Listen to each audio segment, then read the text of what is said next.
L'administrateur des territoires de Mwanda, Madame Amina Ponda Kanilaka, a accueilli ce vendredi 6 juin à l'aéroport national de Mwanda son Excellence Aimé Sakombe Molendo, ministre d'Hydrocarbures de la RDC.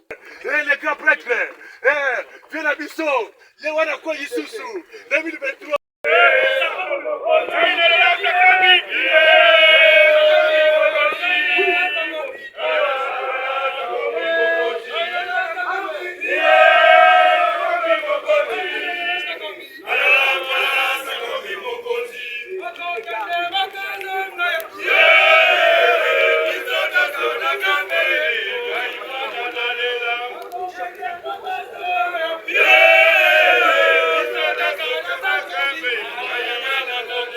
Mission des services officiels dans les territoires de Mwanda, son Excellence M. Sakombe Molendo a commencé sa visite à Matadi, chef-lieu de la province du Congo central.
Ibobi, c'est à droite. Ibobi. Au sac. C'est au sac. Monsieur le ministre national, les deux avis, excellent. L'équipe de garde est rangée pour vous accueillir et vous rendre des honneurs à l'occasion de votre visite ici à la frontière UGAD. Les chefs d'équipe, le sous-commissaire adjoint Ouassia Adigoba. Gédéon, à vous autres.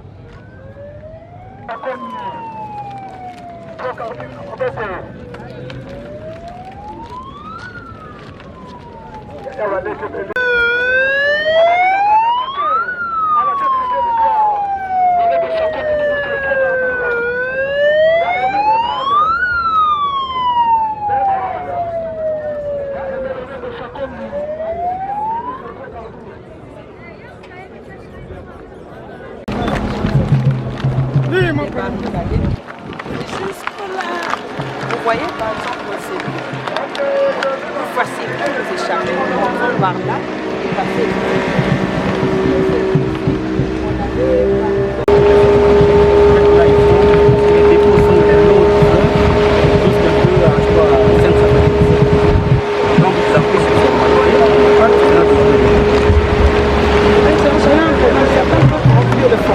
Mais certains aussi échappent souvent aux services qui sont ici. Ils peuvent aller directement ici. La force navale avec un canon de plus pour essayer un peu de traiter tout ce qui échappe au service. Ce serait une très bonne chose.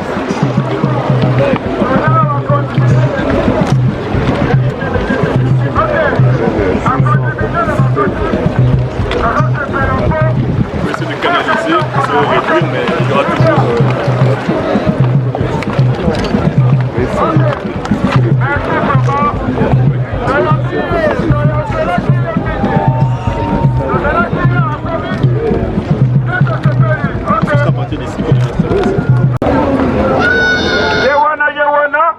Le pacificateur jusqu'au bout, la noblesse de l'instant, ça comme Molendo, à Botswana la famille en Bongo, à Colline la famille en Bongo, il y a un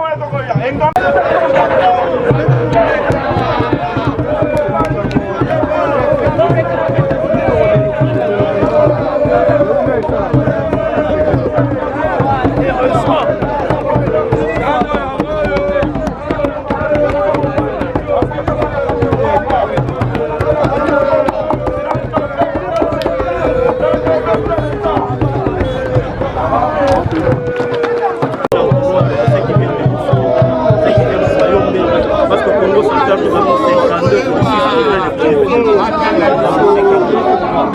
52 orifices.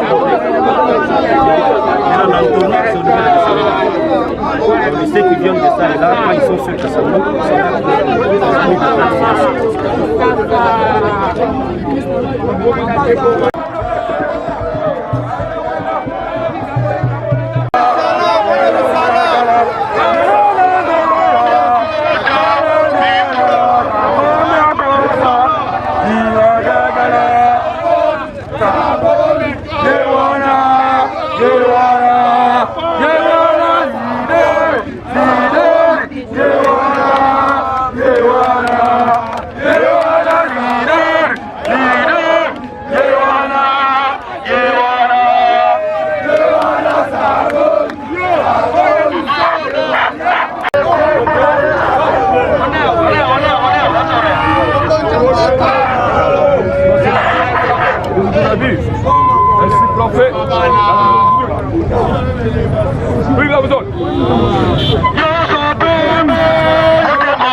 Toujours dans le cadre de sa mission officielle dans la province du Congo central, le ministre des hydrocarbures Aimé Sakombe Molindo a tenu une réunion quadripartite ce lundi 8 juin 2024 dans la soirée avec les caucus des députés de la province, les représentants des communautés locales, communautés de concertation du territoire des mandats et les hauts cadres de la société Pérenne Corep.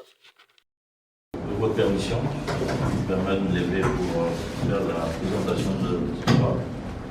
Pour toute chose, nous souhaitons la bienvenue à son Excellence, Monsieur le ministre des Hydrocarbures, à cette occasion de la visite de nos installations, qui sont vos installations. Alors très rapidement, la SOCIR, cette société congolaise d'industrie de raffinage, un peu d'histoire, c'est depuis 1963 qu'elle existe. La première pierre a été posée exactement le 26 septembre 1963 et les activités proprement dites avaient débuté en 1964 et les travaux avaient pris fin en 1967 et en 1968 exactement qu'on avait démarré le raffinage. Alors, comme forme juridique, notre société elle est mixte avec deux actionnaires, l'État congolais à 50% et 50 autres % détenus par XRD d'approvisionnement pour quitter la rupture de charge que nous sommes en train de connaître maintenant à travers le déchargement au niveau de la bouée 16 et avec tous les bargings que l'on fait. On a voulu, mais ceci participe au reboisement de ce parc. Alors, ceci dit, il me reste qu'à vous dire vraiment merci pour votre attention. Je remets la parole à Monsieur le juge. Merci, Excellence. Vous avez vu que nous avions préparé des...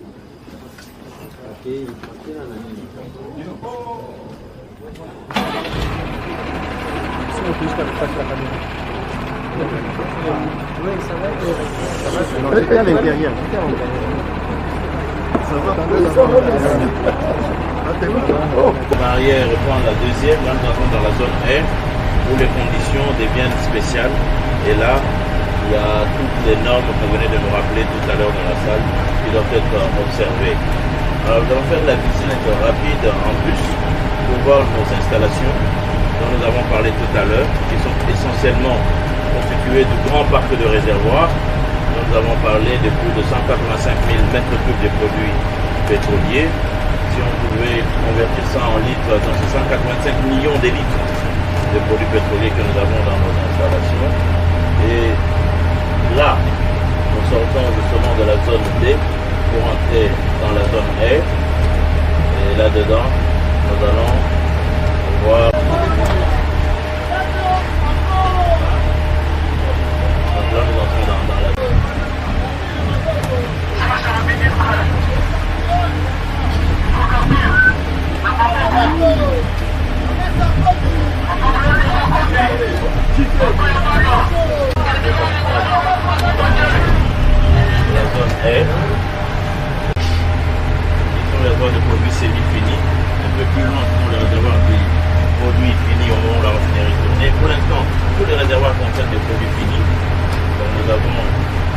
gare pour le jet, plutôt le GPET, le gaz butane. Nous avons des réservoirs à toit flottants pour l'essence ainsi que le réservoir de jet. Nous avons des réservoirs à toit fixe pour le gasoil et pour le fuel. Droite ici, c'est le bâtiment du laboratoire de chimie.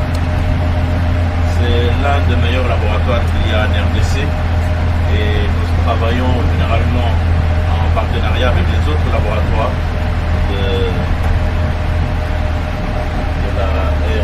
de l'Afrique, puisque nous faisons partie de l'AFDA, l'Association des raffineurs et distributeurs africains. Nous faisons des analyses de corrélation.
Au pétrole brut. Et pour l'instant, nous y mettons les produits finis. Parce que on ne pouvait pas assommer indéfiniment. Et après, nous allons continuer de la gauche pour aller voir l'autre partie de parc de réservoir. Quand les unités tournaient, on stockait le brut ici, on le traitait là-bas et on stockait les produits de l'autre côté, parce que c'est beaucoup plus proche du port.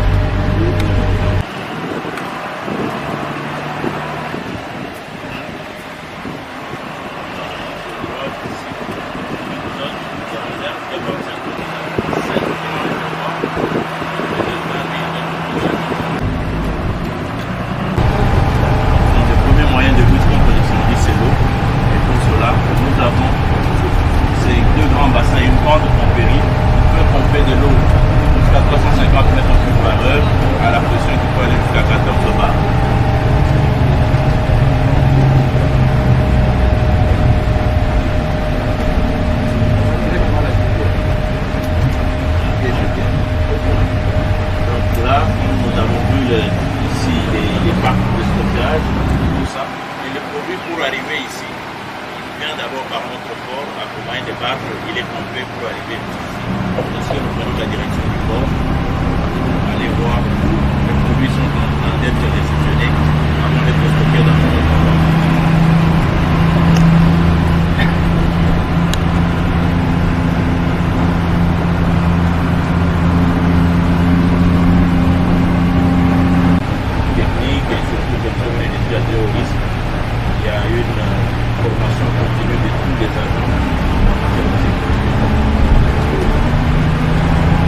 porte d'entrée de plus ou moins 60% des produits pétroliers qui entrent dans notre pays par la voie ouest. Alors, notre port, c'est une jetée, c'est-à-dire une construction étendue sur l'eau. C'est-à-dire sur l'eau. La raison principale, c'est pour aller dans une zone où nos bateaux peuvent venir accoster pour partir charger sans problème. Puisqu'ici, nous subissons le phénomène de marée. Nous avons une forte influence de l'océan Atlantique. Donc, par jour, les eaux baissent de niveau et montent de niveau sur une amplitude de plus ou moins 1,80 m. Ce qui fait que, par moment, comme maintenant, par exemple, nous sommes à marée haute, vous voyez, le niveau d'eau est très élevé. Mais ici, si vous revenez ici, vous pouvez nous découvrir la terre.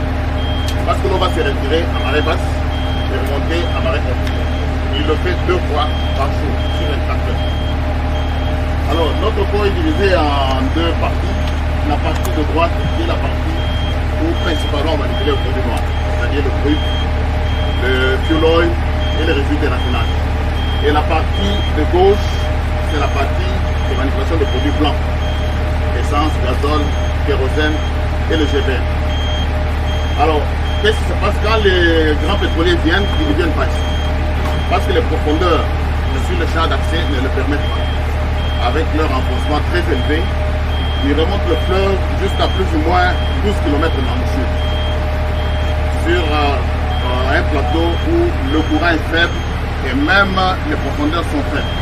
Et là, ils peuvent jeter leurs ancres, rester immobilisés dans la même direction avec la du courant du fleuve pour permettre à nos barges d'écouter ici, aller le long, accoster, recevoir la cargaison et revenir ici. On fait ça jour et nuit pour nous permettre de décharger toute la cargaison dans le temps contractuel. Parce que si nous dépassons, il peut y avoir des pénalités.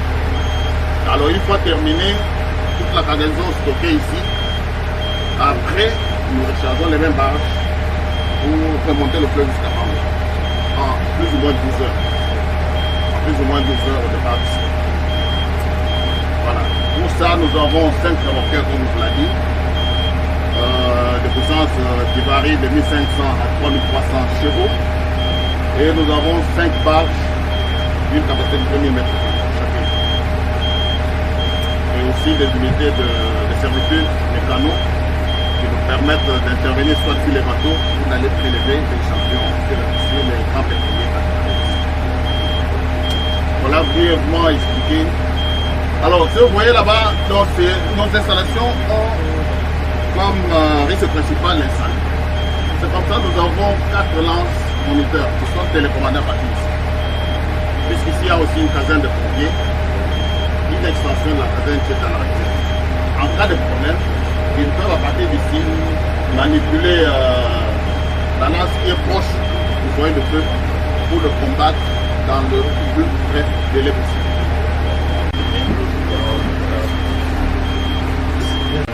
Dans l'approvisionnement du pays en produits pétroliers pour toute la zone ouest. Et la zone ouest, c'est la province de Congo central, la ville province de Kinshasa, le Bandundu, le Grand Équateur et même la Grande Orientale. Ça fait partie de la zone ouest et tout transite par ici à plus de 60%.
la rencontre, les parties prenantes se sont mis d'accord à mettre en place un cadre permanent de concertation pour discuter régulièrement sur les questions en vue des solutions efficaces au profit principalement de la ville de Mwanda qui accuse beaucoup des problèmes dont les manques d'infrastructures routières, des difficultés d'accès à l'électricité, à l'eau potable, la carence des écoles, des cadres récréatifs pour les jeunes et des financements des activités agricoles et de pêche.